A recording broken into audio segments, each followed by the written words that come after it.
sec. Look at all this fruit lying around her. We can put that to good use.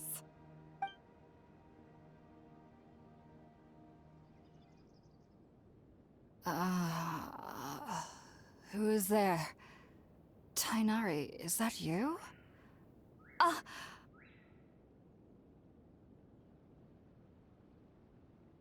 Huh? It's okay. You can relax, Hypatia. Tainari sent us here to bring you some food and water. Here, we have a letter that he asked us to give you.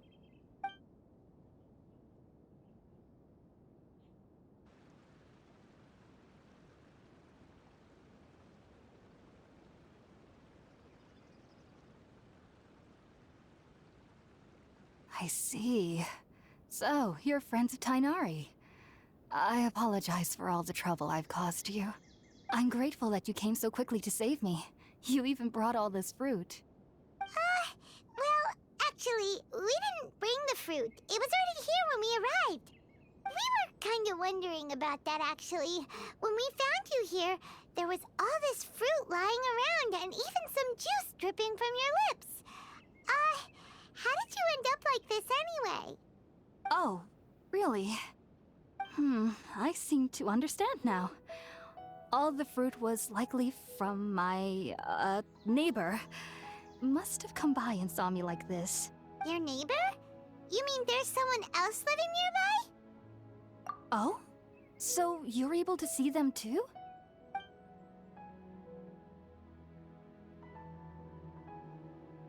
Wait, hold on a second, Traveler. You say that before we arrived, you saw some mysterious creature and suddenly had a strange dream? Isn't that a little too crazy to believe?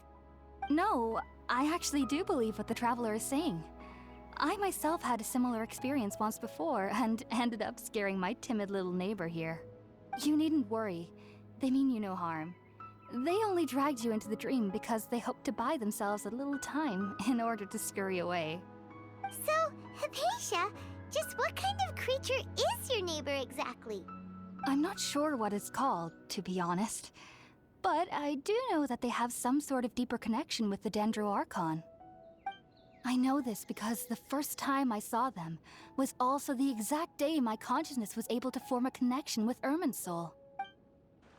Even after I opened my eyes and stopped meditating, my heart was still pounding, and my mind was racing with all the knowledge that I had touched. And at that very moment, I suddenly noticed a small figure at the opening of the cave. In my curiosity, I began to walk over to the creature. They must have already been used to me living in the cave, because they didn't seem to mind me approaching them. They just kept doing whatever they were up to. It wasn't until I crouched down next to them that they suddenly realized that I could see them. Oh! And then? And then I had a dream. By the time I came to, they were nowhere to be seen. I was convinced they'd never show up again. But sure enough, I saw them nearby a few days later. And they weren't alone. I feel like they aren't as afraid of me as the first time I approached them. But I never would have expected them to save me.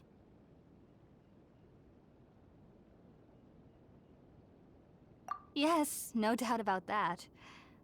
By the way, Tainari mentioned in his letter that you had questions for me regarding Irminsul.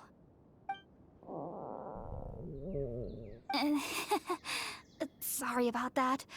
Sounds like just drinking juice still isn't quite enough for my stomach. Well, if somebody hadn't dropped the food earlier... Anyway, looks like we'll need to prepare something ourselves. Besides, Paimon's getting hungry too. Let's eat first and talk about Irminsul later. All right, we're up, Traveler. Today's menu will feature sweet madame and a radish veggie soup. You'll love them, Hypatia. They're our specialties after all. Sounds good. I've never tried any dishes from other nations before. I certainly look forward to it. It's been so long since I've had a decent meal, too. To be honest, the last time had to be when Tainari came to visit.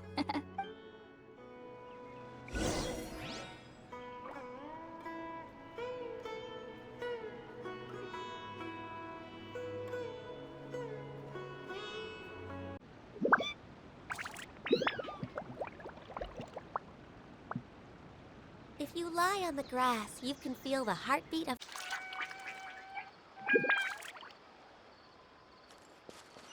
Next on the agenda...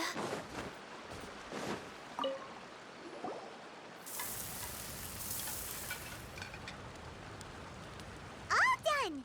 Let's use the empty box that Tainari gave us since we already washed it.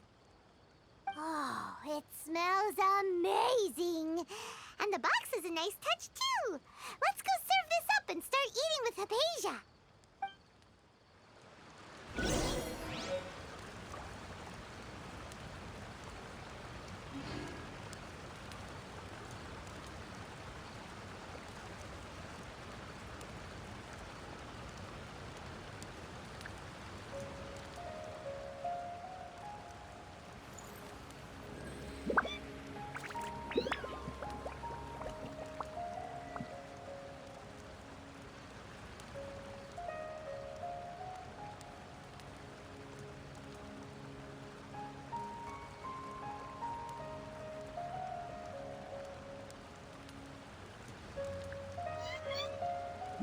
It's so nice to de-stress.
Are you already finished cooking?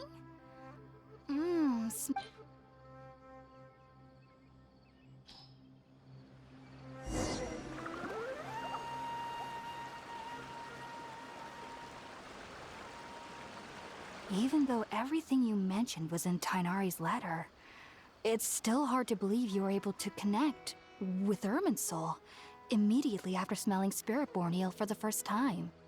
It took me nearly 3 years before I could do so. And everyone at the Academia even lauded me as a genius. You should know that some researchers spend their entire lives without ever successfully connecting with Irminsul as you have. So why does this incense allow people to connect to Irminsul?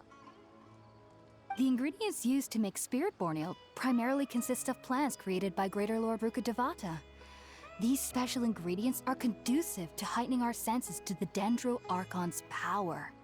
Since the root of the Dendro Archon's power lies within Irminsul, we can occasionally tap into her powers to peer into the depths of the earth.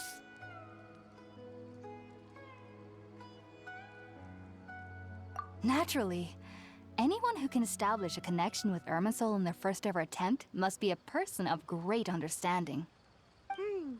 Makes sense. But Paimon's got a question. Why was she sensitive to the smell of those plants for such a long time?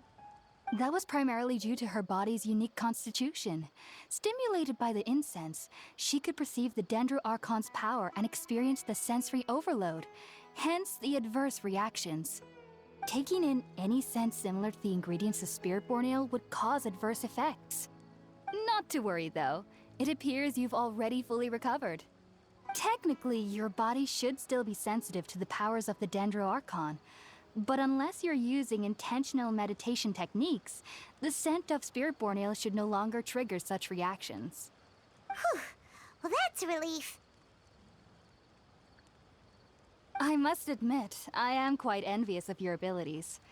Even if it meant suffering from pounding headaches for the rest of my life, I'd consider it worthwhile so long as I could connect with Irminsul at will. Whoa, you're really serious about this whole thing, aren't you? I am a researcher after all. As a member of the Ritaoist Darshan at the Academia, my main area of research is the stars and their connection to the fate of living beings. But there is still so much we don't know, especially regarding the mysteries that lie in the starry skies. Which is why I must turn to the all-knowing Irminsul for answers. If only my perception wasn't so limited.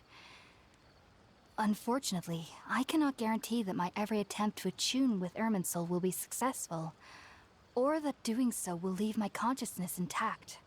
I am currently in the stage of training known as Satyavada life. Many researchers in Sumeru have lost their minds while seeking to attune with Irminsul during this stage. Sages have said that Irminsul contains divine knowledge, and touching such knowledge without the proper preparations and abilities will only lead to one's mind caving in on itself. That's why we meditate alone. We need to ensure that our minds will be calm while minimizing the possibility of involving anyone else. Whoa. So knowledge from Irminsul could be super dangerous. Don't you ever feel afraid of the risk, Hypatia? Of course I do. Especially during nights that are pitch black with no moonlight, and dead silent without even the sound of insects. However, I've been feeling better as of late. I don't get as scared anymore knowing that I have a little neighbor living nearby. I believe that being able to see them is a sort of blessing from the Dendro Archon. But what's strangest of all is that they're clearly an envoy of the God of Wisdom herself. And they have the curious power to make people dream.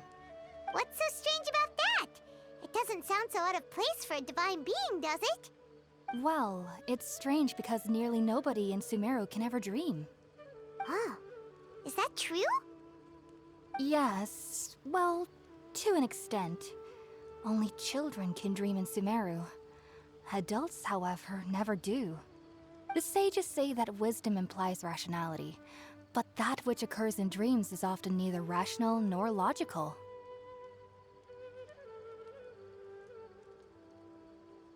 Yes, if one struggles with anxieties, those emotions could influence their dreams. The fact that the people of Sumeru do not have dreams is seen as a blessing by the sages. They believe that Greater Lord Rukkhadevata, the God of Wisdom, is keeping us away from the foolish delusions you encounter in your sleep. I was born into a family of scholars in Sumeru City. Ever since I was a child, my parents would always tell me that I'll know I've grown up once I stop dreaming. I studied hard, enrolled as a student in the academia, and went on to become a researcher. Sure enough, I never dreamed again. But then, on the day I scared the little Aranara, I suddenly saw a dream again. It was incredible. Though I don't exactly remember what I saw, I clearly recall the feeling. I suddenly felt like I was a child again. Back then, I was foolish and ignorant as any youth would be, but I was free of fear. Maybe dreaming isn't as bad as we've made it out to be. Just be sure not to speak of this if you travel to Sumeru City. They'll look at you as if you've lost your mind. So, do you have any thoughts about the things she saw when she connected with Irminsul? Sorry. I'm afraid I don't have any answers as of now. All I can say is that what you saw is a memory contained within Irminsul itself. World forget me. What could that possibly mean? If only I could ascend past Satyavada life and begin Paripurna life. I might have some more answers for you. If you two are ever in the area again, please be sure to come and see me. There's no need to be thanking me. You two are my saviors. Besides, I'm already looking forward to tasting some more of your cooking.